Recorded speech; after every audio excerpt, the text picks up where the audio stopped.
Hi guys, welcome back to my channel. My name is Aisha. If you're new here, what do we do on this channel? Oh yeah, to talk about books, and I do 72 hours vlogs where I just like rant. This video is one that I've been seeing around for a while. This was before I joined like booktube, or like I opened a channel, and I've enjoyed this type of videos. So it's basically called the end of the year book tag. So the end of the year book tag was started by someone called Ayobami. I would include our channel in the description box, and it's basically where you just answer a couple of questions towards the end of the year about like books you are planning to read or like what you've read so far. The first question is, are there any books you started this year that you need to finish? I am the queen of starting book and dropping it. Not dropping it like I'm not going to read it like DNF, but like dropping it like, oh, there's another book that I should get to, and I just forget about it. So that means that there are a couple of books that I started that I know that like I want to read but I haven't finished, and I need to finish this year. And one of them is the first book that I started this year, which is called Oil and Water by Habila. I haven't gone back to that book since like January or something. Yeah, I need to finish that book. There's also a short story collection I started in September that is called I can't remember the name of that short story collection now. Sad. The short story collection is called Everything Like Before by khadija. I can't pronounce his name, I'm sorry, but the short story collection was translated from the Norwegian, if I'm pronouncing that correctly. I started reading it in one of my 72 hours vlog, I believe, and I'm like 100 pages in and I just dropped it. Not because I'm not like interested in it, but I just dropped it. So I need to finish that one as well.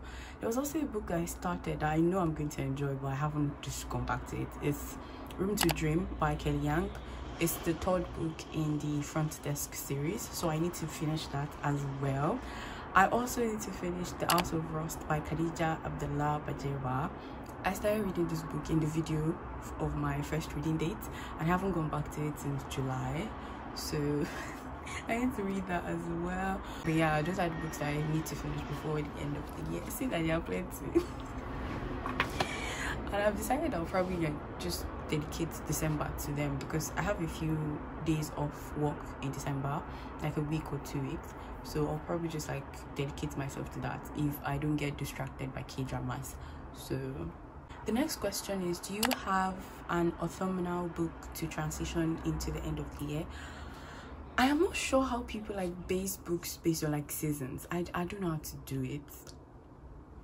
I just don't know how to do it. There's this book that I feel like gives autumnal vibes, and that book is The Pink Tree by Olive Senior. So I was supposed to read this book for short story September, but I don't know what happened. I just didn't finish it. So I think this is the book that I need to read for like autumnal vibe. I'm not sure, but see, it has like tree and it's giving autumn. Another book that I feel like has autumn vibes, just because I've seen someone else say that it has autumn vibes, that's why, is Everything I Never Told You by Celeste. I know that she has a new book out, but I've read what's the name of that? I've read Little Fires Everywhere, and I've also seen the film series adaptation. So I think I'm going to also try to read Everything I Never Told You by the end of the year, like in like December, because I feel like it has that, I don't know, it has that vibe, sha. So I'm looking for drama, but like suburban drama. So the next question is there any new release you're still waiting for? So me, I generally don't follow new releases. I just don't have enough energy to keep up. I'm already putting so much energy into reading and writing and Bookstagram and Booktube and my real life and every other thing I want to do in life. I don't have energy to keep up with book releases. But there was this book that was supposed to come out this year by Ayobami adebayo. It's called A Spell of Good Things, but they shifted the release date to next year, so now it's coming out next year. So technically I don't have an answer for this question, because again I don't keep up. But yeah, the next question is, what are 3 books you want to read before the end of the year? Okay, this is a very difficult question, because I have many books that in hindsight I should actually read them this year, but somehow I haven't, so I don't want to commit. But so I need to read Butter Honey Pig Bread by Francesca Ekwuyasi. I'm sorry, Ekwuyasi. Yeah, I think that's how to pronounce her name. And I was delaying it. I was delaying because I did not have a copy. But now one of my friends sent me a copy. I don't know why I haven't read it yet. I don't know. But yeah, I feel like I need to read that book before the end of the year. Another book that I need to read, that I feel like I really need to read before the end of the year, is 5 Little Indians by Michelle Good. So my friend that sent me Butter Honey Pig Bread was also the one that sent me this book. And I don't know, I don't have any excuse. I should have read this book. But yeah, I really need to read that one. Another book that I really need to finish, really need to read before the end of the year, is Sankofa by Chibundu Onuzo. So this book, I'm fairly sure that I will probably be in the middle. Like, I'm not so certain that I will eat it, but I also know that I'm not going to like love it. But I think it has potential, so I really want to read it. Yeah, these are 3 books that I really need to read: Sankofa, Without Any Pig Bread, and 5 Little Indians. We have an answer, thank God. So the next question is there a book you think could still shock you and become your fav of the year? I don't know. I have a lot of favs this year, but I don't know. But there's this book that I stumbled on in the library, and it is called The Secret Talker by Yang. I'm not sure that's how to pronounce it, but yeah, let me read the blurb. So the blurb reads: beautiful, diligent, and passive, May is the perfect wife to Glenn, an intelligent and caring college professor, but a quiet life in Northern California fractures when a mysterious person begins emailing her, pulling her into an enthralling and frightening game of cat and mouse. See, like, it's already giving drama, but like, okay, so who is stalking her, and how does this mysterious stranger know her deepest, darkest secrets? As May is forced to confront her own dark past in China, the facade of her idyllic life is laid bare. What's that now? This is not sound. See, it's giving the energy I like. So yeah, I think I might enjoy it. I don't know if it's like going to become like a favorite, but I think I might enjoy it. And then I mentioned earlier that I wasn't sure if I would really enjoy this book, but I feel like this might also shock me.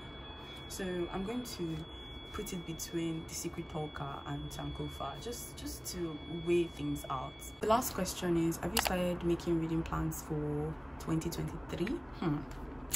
So see, don't trust me.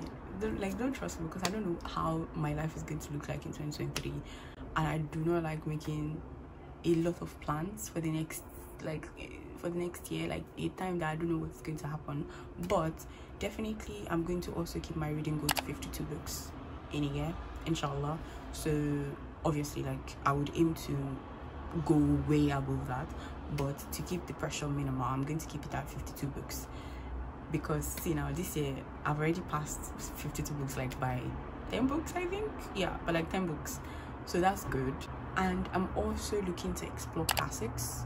So when I say classics, I don't mean classics by like white authors necessarily. I mean like classics from like, you know, African writers, South Asian writers, and like East European writers as well. I think I want to explore classic by, you know, East European authors, but most certainly I'll be focusing on like African classics and like Far East Asia, like South Asia, and maybe Latin America-ish classics, or definitely Arab classics as well. One thing I want to embark on, if you know me normally, you know I don't like big books. I don't like when a book is too big. If you have more than 350 pages, you are doing too much.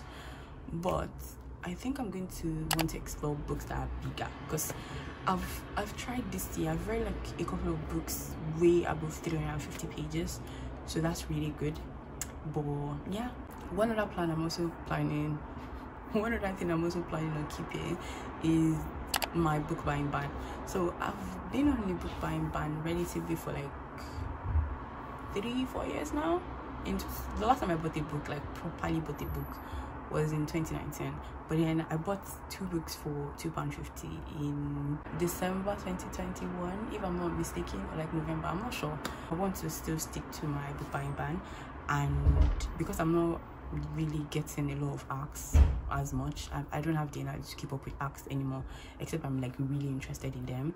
I'm going to be using my library more. I intend to use the local library more in Manchester. So yeah, those are some of the plans I have like set for 2023, inshallah, but nothing concrete. I'm not rushing myself, I'm not stressing myself. Yeah, that's the end of the questions. We've come to the end of this video, I think. Thank you so much for watching this video. I hope you enjoyed so far. Please watch some of my other videos. I would like for you to engage with my like book-centered videos, because I feel like people mostly engage with the vlogs, which is not bad. I mean, I'm glad that you engage with the vlog, but like, you know, I love books, so like engage with the book videos as well. It would be really nice. Don't forget to like, share, subscribe, and drop comments. I would like a comment. I'll see you in my next video.